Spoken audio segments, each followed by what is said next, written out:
the discussion of mortgages. And we are now talking about one of the right and power of the chargee or mortgagee, that is the bank, the creditor. When the borrower, the mortgagor or charger, fail to repay the loan, usually it would be at least 1 month in arrear of the payment, then the mortgagee would be entitled to consider what actions to be taken. One is, of course, foreclosure. Foreclosure means that the mortgagee can close the mortgage transaction before the deadline. That is before closure is closed. And it involves two processes. The first one is the mortgagee will go to court and give evidence. Well, we have already sent reminder to the mortgagor to make payment. He failed to do that, so we are now considering to foreclose the mortgage or charge. And then the court, when it is satisfied, the court will first of all make an foreclosure order nisi. That is a temporary foreclosure order. And in that order, the court would also spell out the condition for the mortgagor to, in a way, terminate the foreclosure order. So usually it would be a period of time, a month or so, for the mortgagor to make up the outstanding payment. Now, if the mortgagor could not meet the deadline, then this order would also be, usually it is provided in the order nisi. Say within 1 month, 2 months, this mortgagor is still unable to meet the requirement, then the order would automatically become order absolute. Now, once the order becomes absolute, the mortgagee would become the owner, registered as well as the equitable owners of the property. And the problem with this foreclosure procedure is that even though a foreclosure order has become absolute, it can be reopened by the mortgagor. But of course, when the foreclosure order became absolute, it would be not an easy task for the mortgagor to reopen this particular foreclosure order. Normally, the requirement would be the mortgagor can show to the court that he is prevented at the last moment from obtaining money. Maybe before the deadline of that payment, he was hospitalized. He could not make use of the last opportunity to, effect the payment for whatever reason. Or another possible scenario for the court to reopen a foreclosure order would be there's a huge or marked discrepancy between the value of the property and the amount due.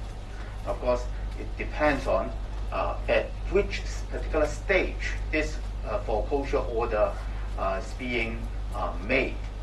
If it is in the very early period of borrowing of the loan, then it's unlikely that there would be a marked discrepancy. But when it is close to the end of the redemption period, it is possible that the outstanding loan is actually not significant. Now, if the bank got the foreclosure order absolute and get the property, it would be unfair. So basically, it is in these two peculiar or special situations that the court would reopen a foreclosure order.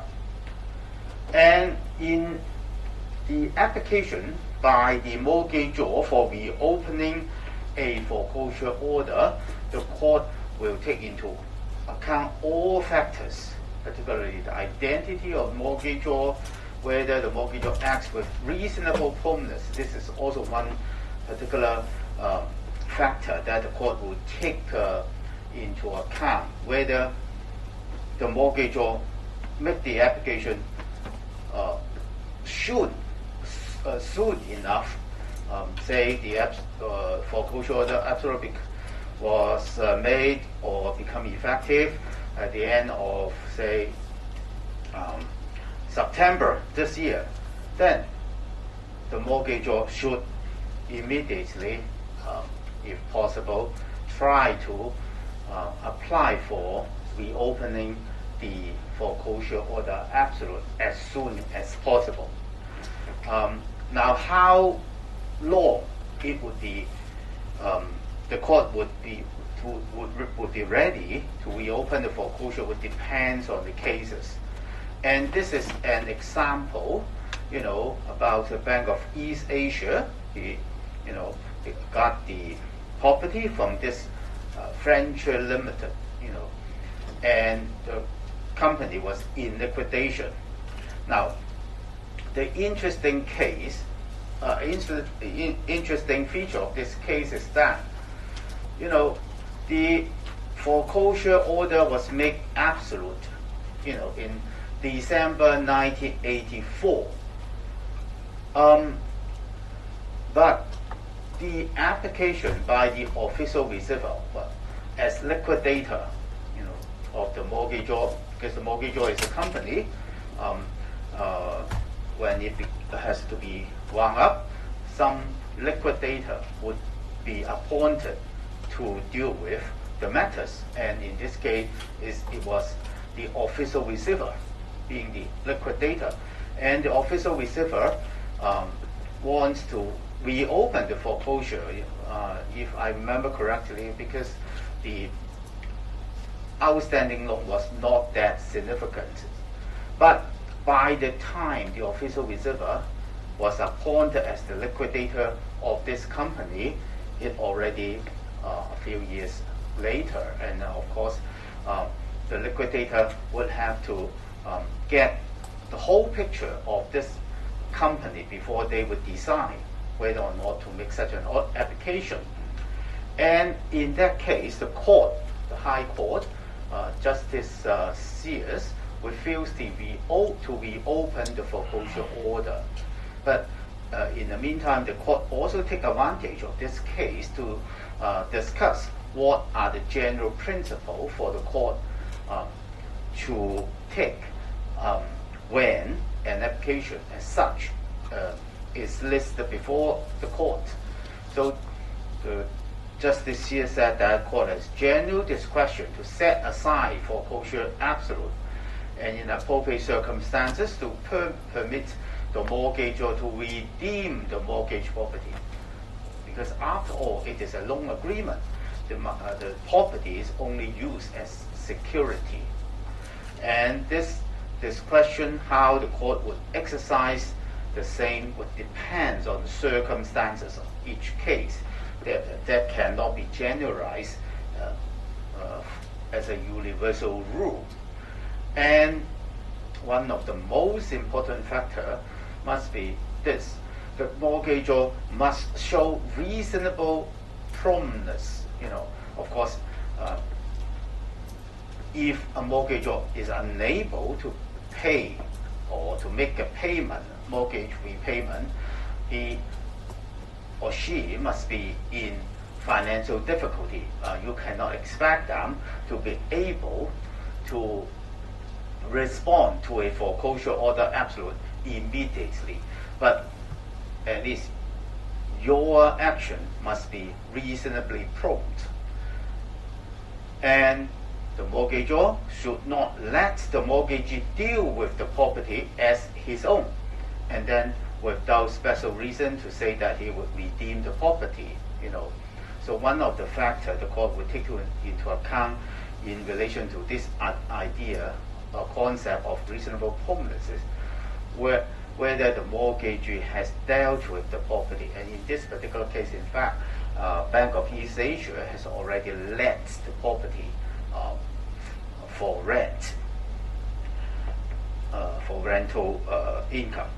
But of course, in this particular case, 1984, the foreclosure order was made absolute, but the application was only made 5 years later. And the court said that this delay is too substantial for the court to reopen the foreclosure order. Now, because of this possibility of reopening the foreclosure order absolute, in fact, in practice, if the mortgagee, a bank or financial company, they are less keen to exercise this particular right to apply for foreclosure order. Instead, they opt for the sale of the property immediately. Because if the property is sold, then no matter what happened, the court could not, make that sale or cancel that sale in order to help the mortgagor. Because once the property sells, the mortgagor's right in relation to property would be attached to the proceed, instead of the property. And this will also give more certainty to the mortgagee. And the mortgagee power of sale, now first of all, in practice, I can more or less say all mortgagee bank or financial company would have already make it one particular term in the loan or mortgage agreement that upon the mortgagor failing to repay certain amount of mortgage repayment, the mortgagee is already entitled to exercise the right to sell the property. But even if there is no such term in a mortgage agreement, which is very, very unlikely, by virtue of Section 51 CPO, the mortgagee power is implied. Now, but under this CPO Section 51, there are three possibilities for the mortgagee to exercise his power of sale. Number one, after notice has been served on the mortgagor requiring payment of the mortgage, and the mortgagor has failed to repay within 1 month of the notice. So this is one thing. Mortgagee already informed you that, the payment is outstanding. Please pay within a month. But mortgagor failed to do that. And number two, some interest under the mortgage is at least 1 month in arrears. Or, you say all, these are all. So either one condition is met, the bank or mortgagor is already entitled to exercise the right of sale. And there's a breach of some other terms in the mortgage agreement. And as I said, alternatively, a mortgagee may insert in the mortgage agreement an express power of sale, where under specific circumstances. And in fact, in practice, many bank or finance company just copy the three conditions under Section 51 in their mortgage agreement. Now, when a mortgagee is trying to sell a property, what duty does this mortgagee has? Well, the law all along at common law, and this is somehow continue, even though in Hong Kong mortgage law is largely governed by statute. There is only minimal requirement for the mortgagee when the mortgagee exercise the right of sale. Basically, the only requirement is to act in good faith. So you are really selling the property in order to get the proceeds to satisfy your loan, but then you are not trying to cheat the mortgagor. And the second requirement, which is goes hand in hand with the first one, to obtain the market price for the property. So you will try your best to obtain the market price, and that's why in many what we call 銀主盤, the sale is by auction. Now, this auction is open to anyone, and the highest bid would mean that this is the market price. So of course, in that case, if there is any challenge to the mortgagee, then the court will examine what kind of promotion that the mortgagee has been done in relation to the sale. For example, they have put advertisement in newspaper, on television, etc., etc. If they have not done anything, and then the property is put on sale, or in that case, of course, even though it is an option, that may not be exercised in good faith. And in relation to, they are very important, the timing for sale, because real property can go up. The price of real property can go up or down. So the timing for sale is also important. But under the current law, the mortgagee has full discretion to decide when to sell. So the mortgagor cannot say, well, he should have sold my property half years ago, because at that time the property market was high, and now the market has dropped significantly, so he has not obtained the market price. No, that is no such requirement on the part of the mortgagee. The mortgagee will decide when to sell, as long as he can obtain the market price at the time of sale. That would be enough. And how to sell this property? Of course, the law does not require the mortgagee to put up an auction, as long as it is a proper way to sell the property, that would be enough. So, to make it clearer, in fact, the law has spelled out the duty. The mortgagee has no duty of care. The mortgagee owes no duty of care over the mortgagor.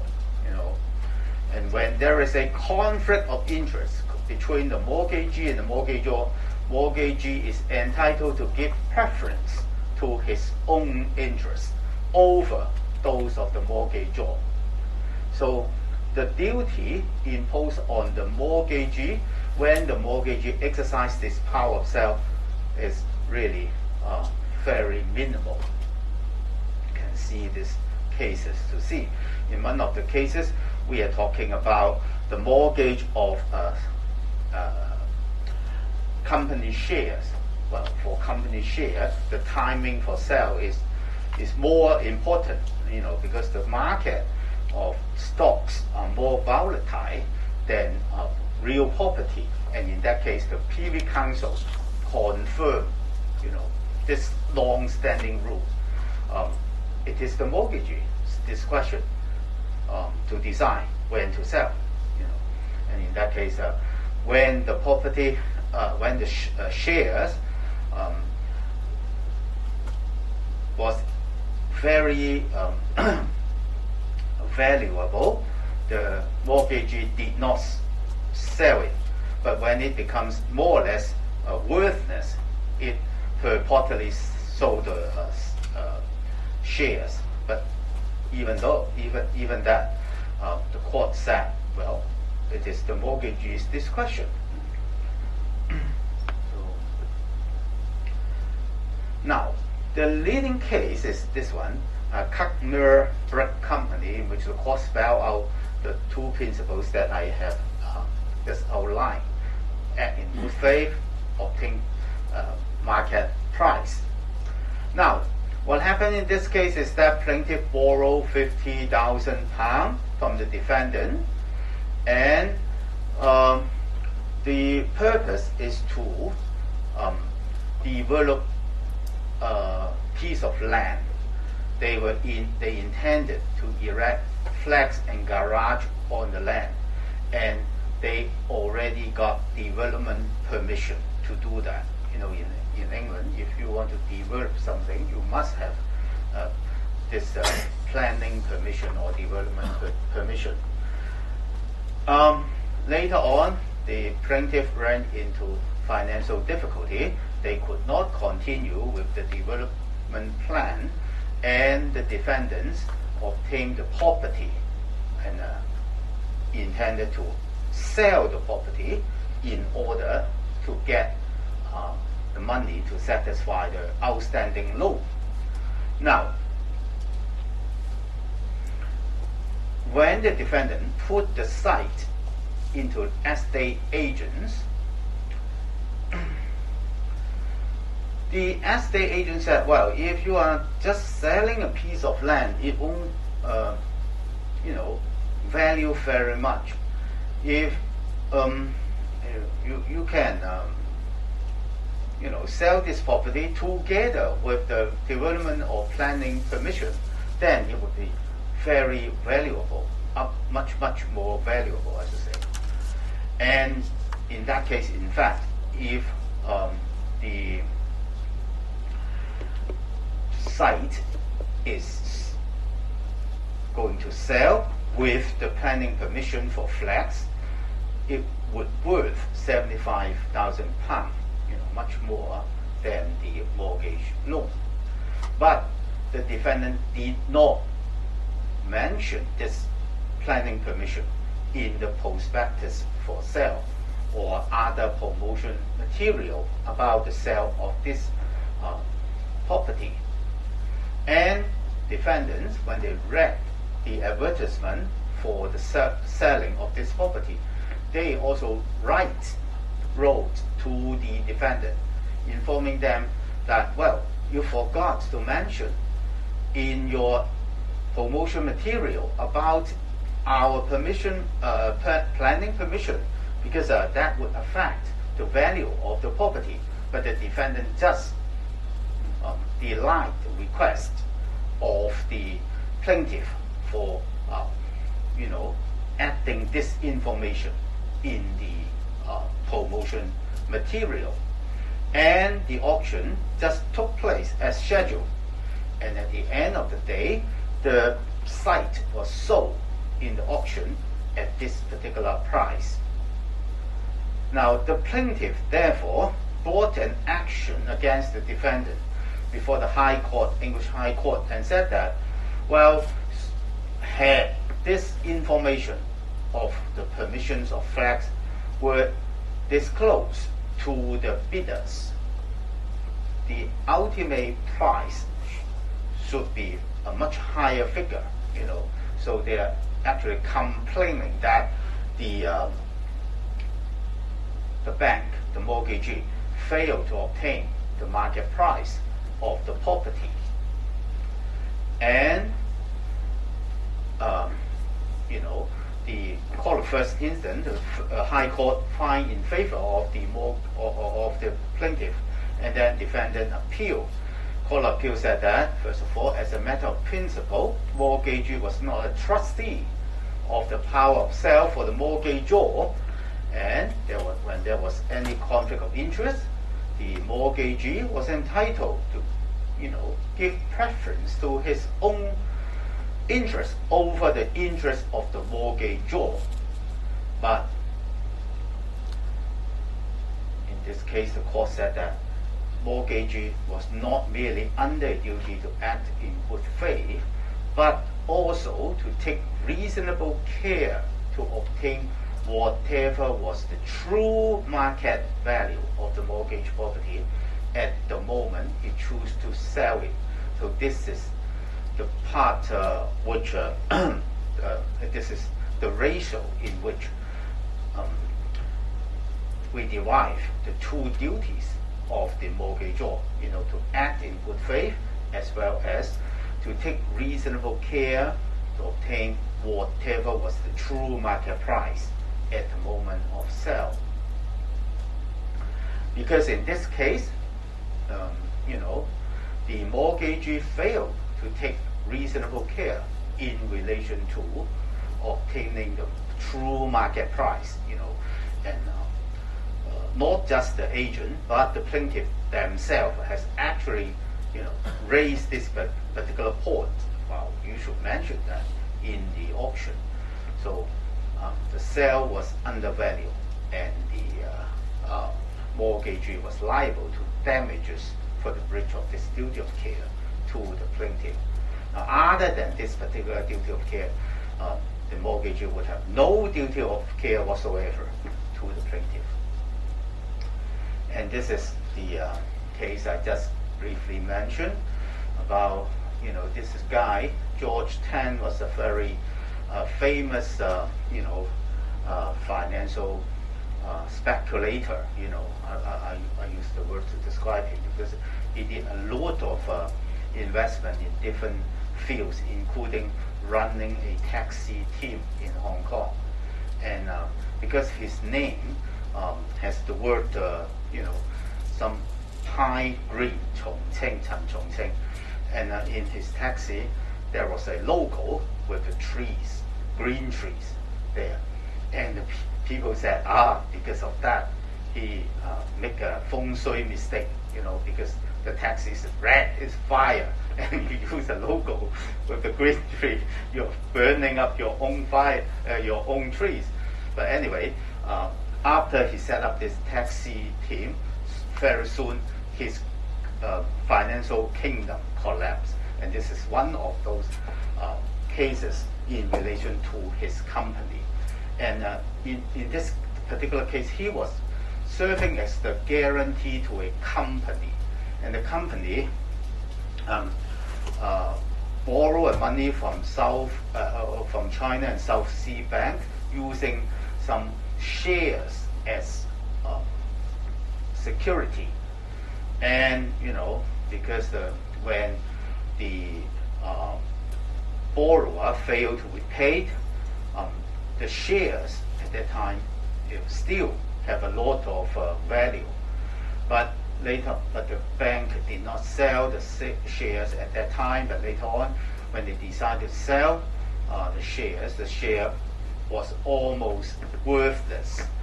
And then this guy, being the guarantor for the debt, sued the bank, arguing that had the bank sold the security timely, the loan would have been satisfied, and so his duty as guarantor to pay the loan would have never arose.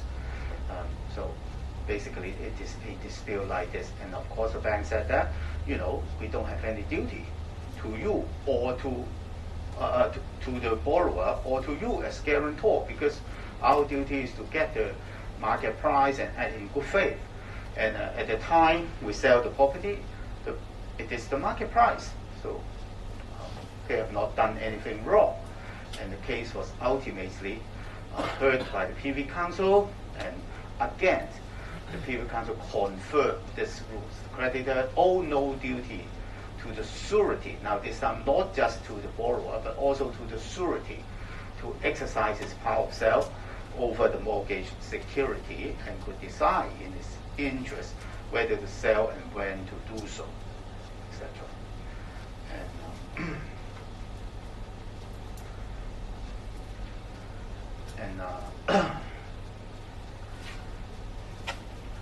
And there was further, development in the law. It's clear that mortgagor, surety or guarantor would have the mortgagee would have no duty over the mortgagor and the guarantor. And in this particular case, the court once more confirmed that such duty of care also did not extend to the beneficiary of the mortgage property if the mortgagor is a trustee. So, and this is, just a natural development of that concept of mortgagee being owed no duty of care to the mortgagor.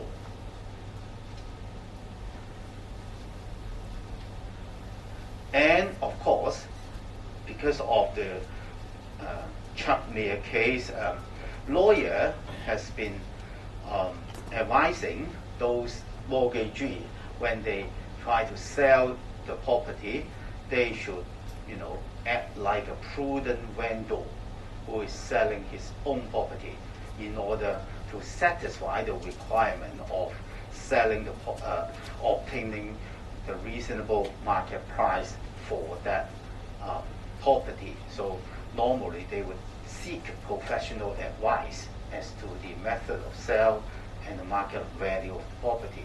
And if the ultimate selling price is not too far away from the market value as given by professionals, surveyor, then their duty would be satisfied.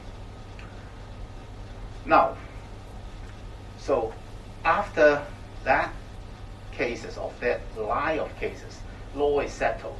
Mortgagee owe no duty of care to the mortgagor except to obtain the reasonable market price. Then we come to a new development, again come from the Hong Kong case. Question asks you, can a mortgagee sell a mortgage property to himself? And you put up the property for sale, can you sell it to yourself? Now, this is the case I'm talking about, Che Kwong Lam and Wong Chit Sen. It is a Hong Kong case decided by the Privy Council. And in this case, the court laid down one more rule.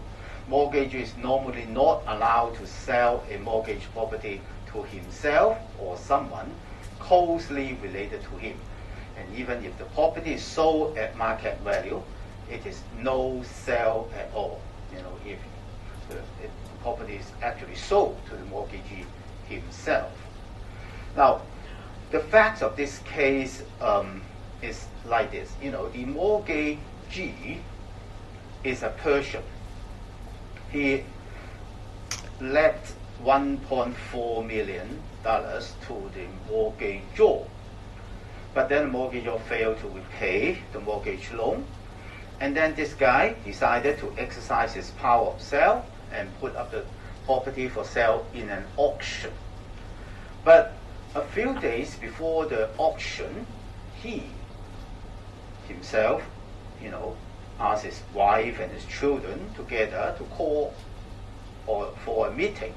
And the meeting is for his pirate company, and he and his wife are the shareholder, and the wife and him are also the directors. And then in that meeting, they passed a resolution to authorize the wife to make a bid in the auction for this property at the price 1.2 million. 12 or 14, 1.2 million. And then the auction took place. There was only one bidder, and that was his wife. and the property was sold at 1.2 million as a result. And the respondent, that is the mortgagor, but in fact, because there is still outstanding debt, the mortgagor pursued the outstanding loan against the borrower, the mortgagor, and sue him. And the mortgagor, in the same action, counterclaim, arguing that the sale should be set aside because he said it was an improper sale. There was only one bidder, and it was sold to actually the company owned by this guy. But for some reason unknown to the court, this action was not pursued. At least the counterclaim was not pursued until 1979. And the case was heard ultimately by the Privy Council. Now, the Privy Council observed that there's no fixed rule that a mortgagee might not sell the mortgage property to a company in which he was interested. So this is not a common law rule before this case. But in order to resist a borrower's application to set aside such a sale, he has to show that the mortgagee has to show that the mortgagee has made the sale in good faith and take reasonable precaution. And this is exactly the same two duties, at common law. But the court added one more thing. The court said that the mortgagee was in such a close relationship with the purchasing company and had been subject to such a conflict of duty and interest as to make it necessary to obtain the best price. Now, because it is not just a conflict of interest between the mortgagor and mortgagee, it is also a conflict of interest between the vendor of the property, the mortgagee as a vendor of the property, and the purchaser of the property. They're the same person, in fact. So the court said that this sale is improper. Now, if under normal circumstances the court would set aside the sale, but going back to facts, it was a inordinary delay of 14 years. So the court said, well, for this particular case, we are not going to set aside the property, but damages were awarded to the mortgagee. So after this case, there is one more duty for the mortgagee when the mortgagee sells a mortgage property, not to sell the property to himself or to someone who is closely connected to the mortgagee. And this is a rather frequent question in exam. What are the duties of the mortgagee? So remember these three things. The first two things are the all common law duty.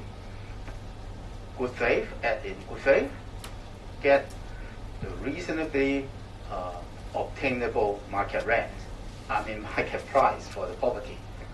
And thirdly, not to sell the property to the mortgagee himself.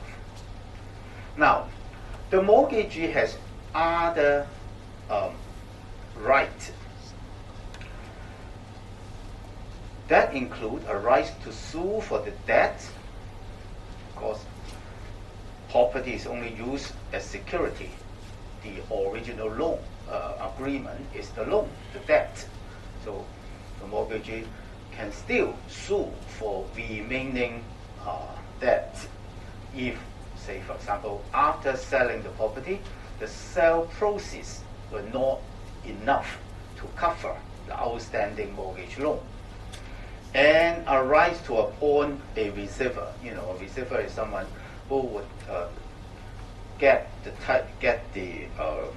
power to sell the property. And when the receiver sells the property, he's actually acting for the mortgagor instead of the mortgagee. I think this is some law that you should have learned already in your business association. Now, there is one more thing. If the mortgagee decides to provide further loan to be secured by the same property, he's entitled to tacking his further loan to the original mortgage, thereby obtaining priority. Now, this concept of tacking is interesting. Again, it is easy to demonstrate by scenario. Now, we have a property owned by the mortgagor or charger. Okay? And the charger grant a charge, legal charge, to bank one for, as security for a loan. So, say for example, this property worth 10 million. Okay? And in the first loan, it is only about 5 million. Okay? Now, later on, the charger thought, I want to raise more money now because the owner, still keep both the legal estate and equitable interest. He can make another legal charge to a subsequent bank.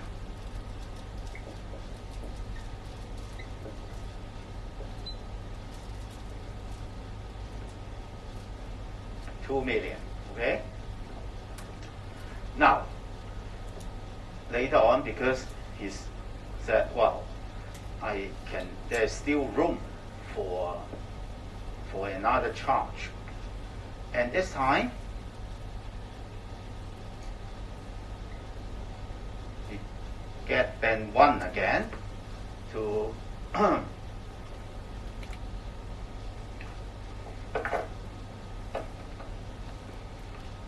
get a 2 million loan. Now, of course, this is in terms of time. This loan goes first, then the loan from bank 2, and lastly, the loan from bank 1 again. Now, imagine the charger could not pay any mortgage repayment, and this property was put up on sale. But at that time, the value of the property went down, so that the market value was only, say, 8 million.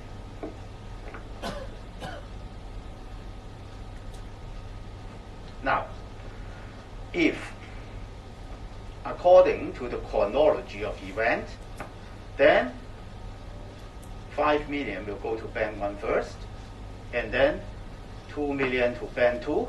So the remaining 1 million go to bank 1. But the magic about this tacking is this. The bank 1, being the first one on this chronology of event, can tack, T-A-C-K, tack this further loan to the first loan. So that, in this particular example, he would get 7 million. Because he tacked the further loan to the original loan.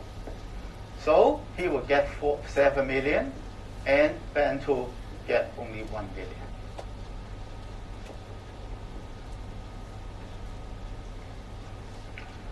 So under normal situation, Bank 1 should suffer a loss of 1 million, but this time it becomes Bank 2 because, he exercised his right to tag his further loan to the original loan. So that is the meaning of Section 45 of CPO.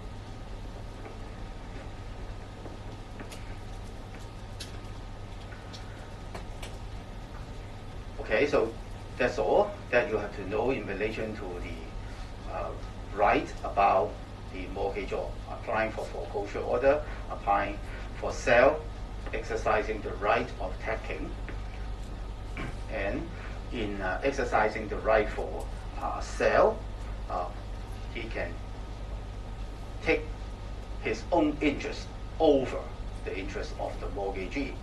But there are two duties for the mortgagee. One is to act in good faith. Secondly, to obtain the reasonably obtainable market price for the property, and then not to sell property to himself.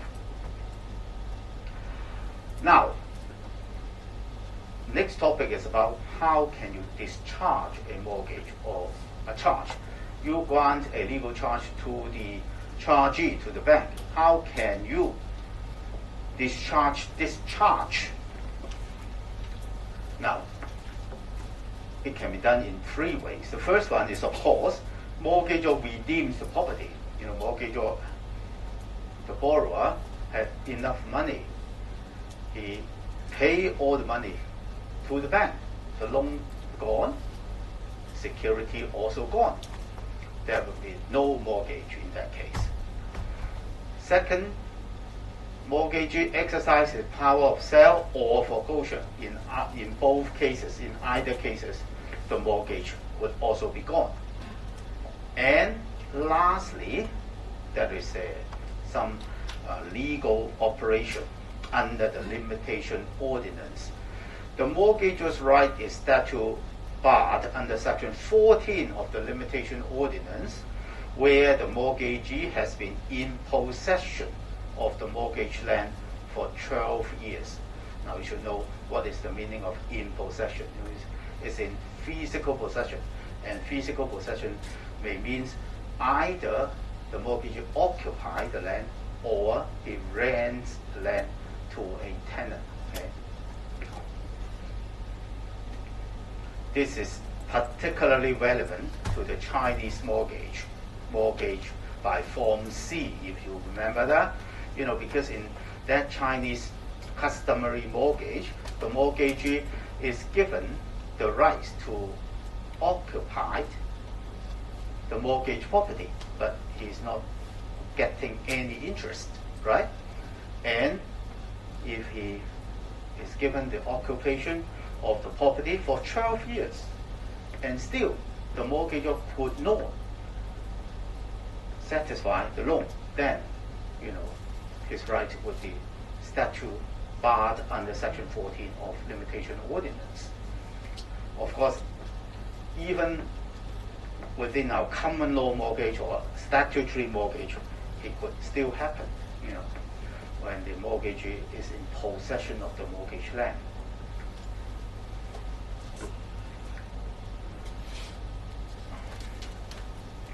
Now, of course, mortgage or charge is after all a contract. So it is subject to the law of contract.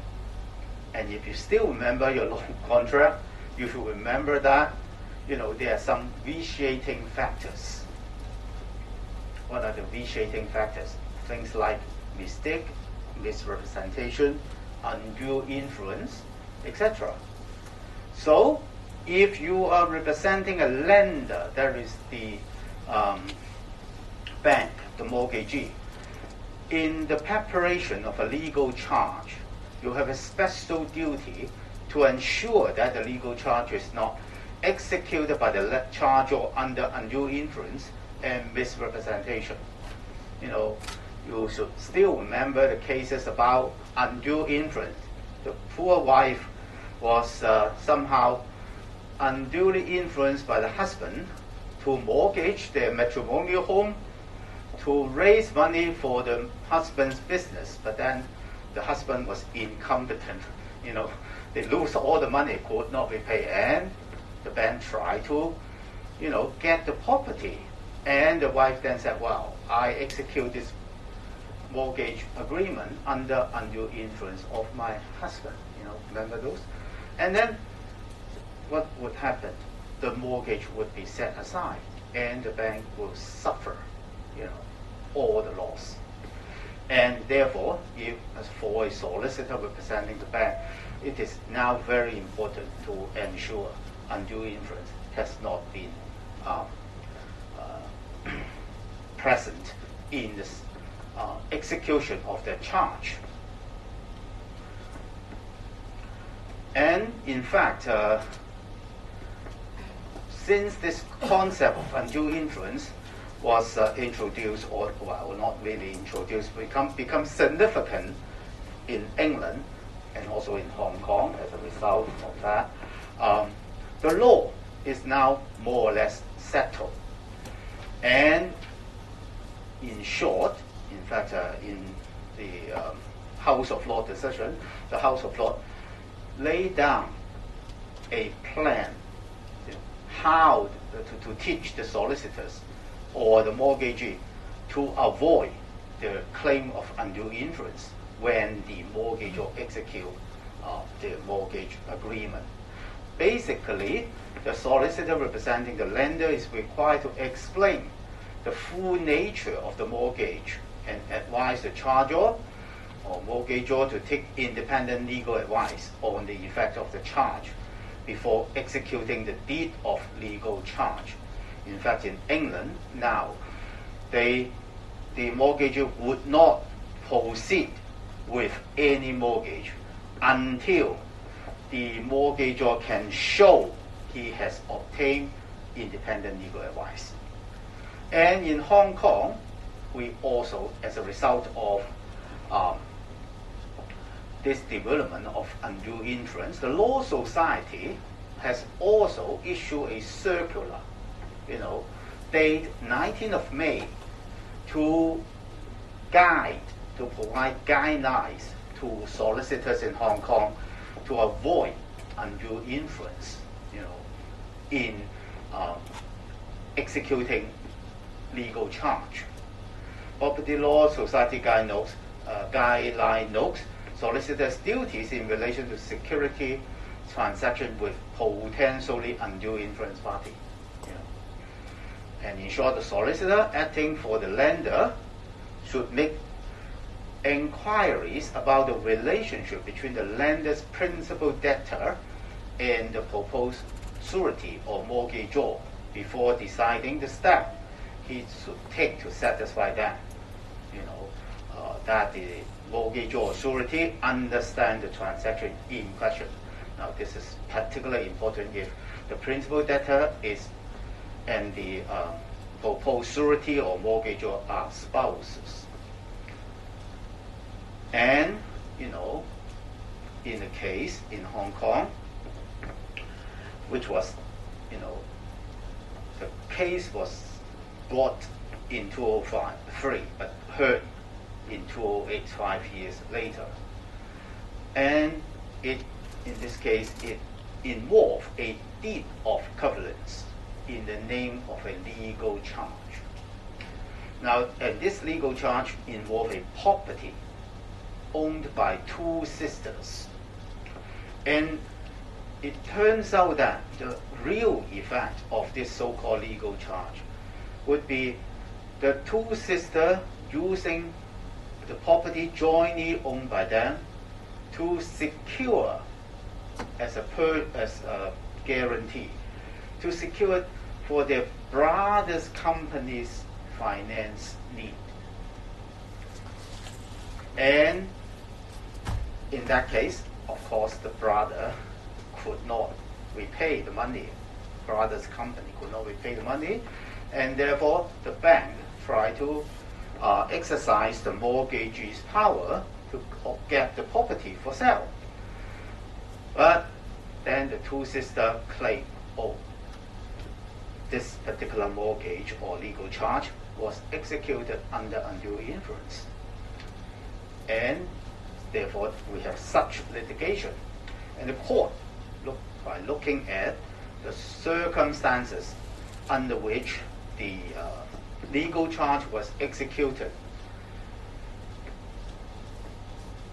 found that the solicitor acting for the bank failed to comply with the guideline notes that we have just saw, because they have just rushed through in 30 minutes meeting with the two sisters and giving only a gist explanation of the documents, which contain words with conflicting and confusing meanings, even to lawyers.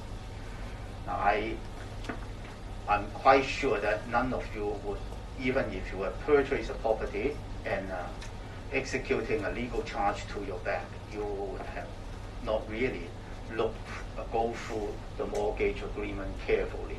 But if you actually word by word read those documents, you will find that sometimes you may not fully understand what this document is about.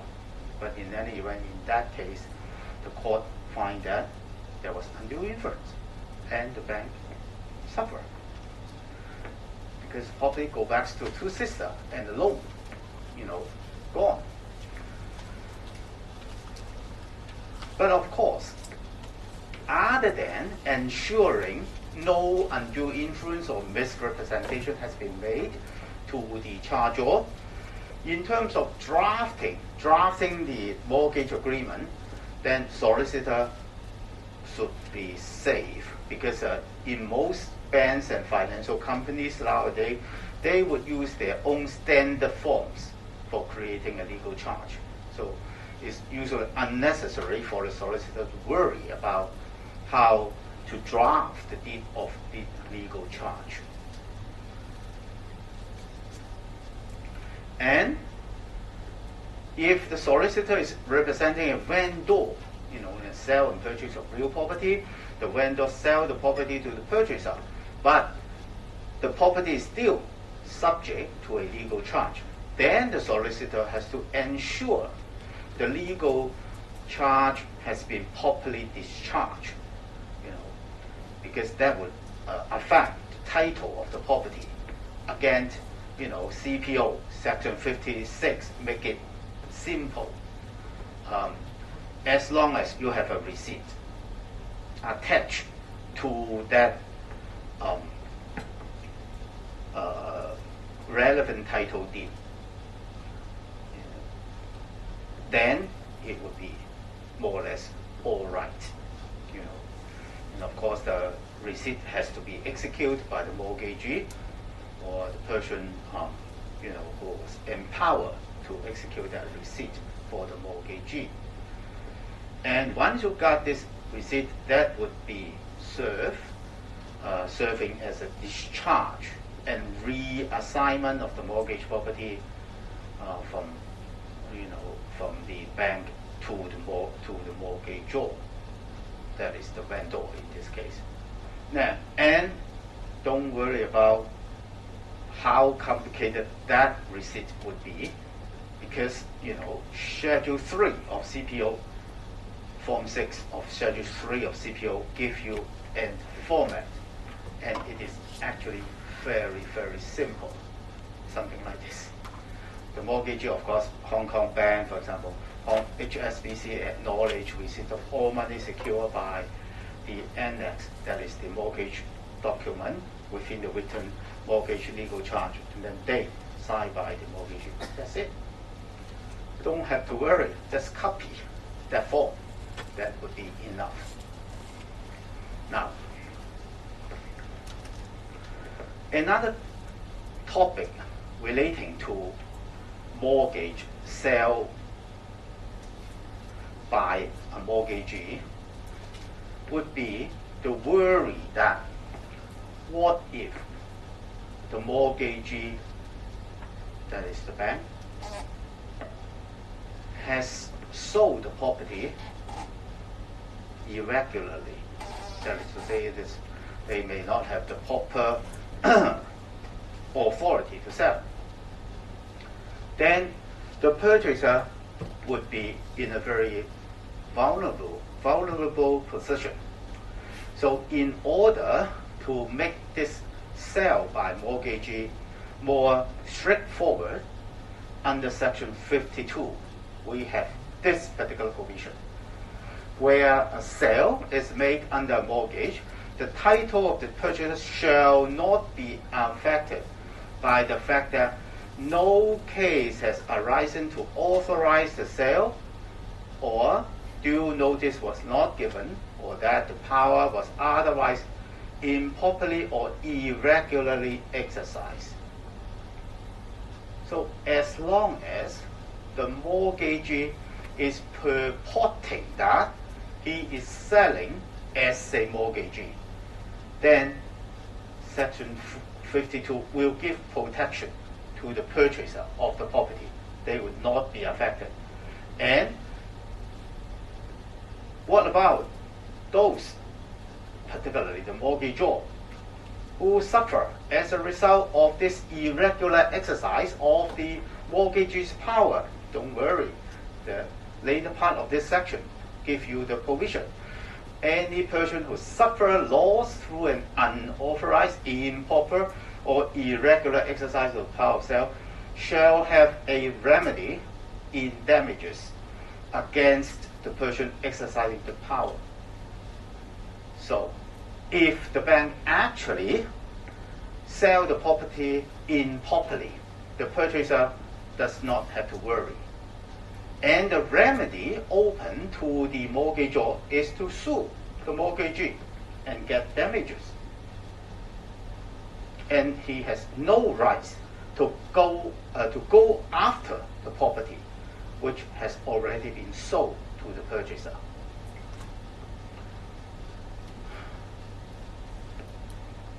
So, purchaser of a charged property under secure mortgage, which is sold by chargee, is normally protected by this Section 52. Now, there's an exception. Unless the purchaser has actual notice of any irregularity in the exercise of power of sale by the chargee.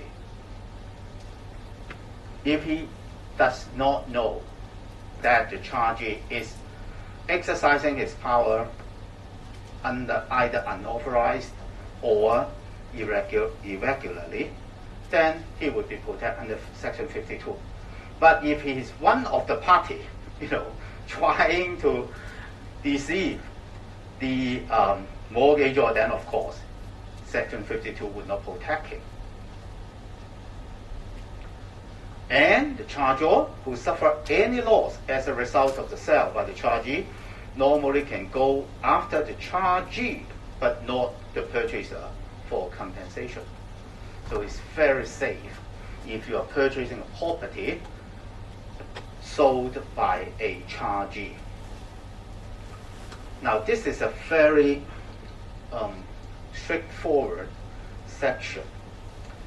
And I remember about 2 years ago, one day I was conducting a prosecution at the West Kowloon Court.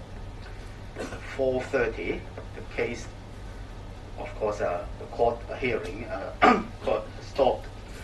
When I stepped out from the West Kowloon Law Court, my mobile phone rang up. A solicitor called me. He said, Mr. Ho, we have an urgent case. We need your written advice. We want to have the written advice this evening. I look at my watch. It's 4:45 already. He said, there was a sale and purchase, and the solicitor is representing the purchaser. And the completion of the sale and purchase was to be held the following day. And just 10 minutes or so before they call me, they receive a letter from a solicitor firm claiming that they represent the mortgagor. And in that letter, the solicitor said that the mortgagee, well, actually the purchaser purchasing property from mortgagee from a bank. The bank was selling this property irregularly. And the solicitor said that, well, this letter is to serve a notice to you that this sale is improper. So please stop, don't complete tomorrow, something like that, you know. And then solicitor said, basically this kind of scenario. Would you able to give us a written advice by 9 o'clock this evening? Then I said, look, I watch 4:45 and I'm still, it still take time for me to go back to my chambers. And I said, okay, because I already know the answer. Okay, I said, well, I'm taking MTR because MTR would be faster than taking taxi in that hour. I said, I'm taking MTR back to my chambers now. You just send me by email all the documents. I will look at them on the trip. And of course, send me the document. And I just use my iPhone and script for everything. So I'm very confident after reading those documents. And by the time I went back to my chambers, the solicitor called me again. He said, well, what about that? I said, are you sure you want to have my written opinion by 9 this evening? He said, yes. Well, in that case, of course, I have to charge a little bit more, because you are asking for urgent written advice. In fact, I had a dinner party, that evening. But anyway, he said, okay, because it's rather urgent, So I call a fee. And then he said, well, we have to confirm with the client first. I say, take your time, And then within 5 minutes, he called back, please go ahead. And then I saw my watch. That was about 6 o'clock. And I said, okay, give me your email. I will send you the document before 9 o'clock. And then, of course, it takes time to write. You have to type up everything. And by about 8 o'clock, I've already finished my work. But of course, I emailed to him at 9 sharp. And exactly, it is this particular section. I say, don't have to worry. Your title will not be affected. Even though this guy told you the bank has exercised this power irregularly, unless you are a party in that conspiracy, you too are trying to cheat or deceive the mortgagor. You are protected by Section 52. And then, of course, the completion took place the day after, and the purchaser was very happy, and I'm very happy because I, a paycheck, rather impressive, sum of money. Anyway, so this is something that you should remember if you want to become a convincing lawyer, because Section 52 actually gives safe protection to purchaser if the property is sold by a mortgagee. Okay, so that's all for this particular module. Well, we are going to a new topic. Maybe we take an early break this time, okay? So 15 minutes break. When we come back, we will look at land registration ordinance.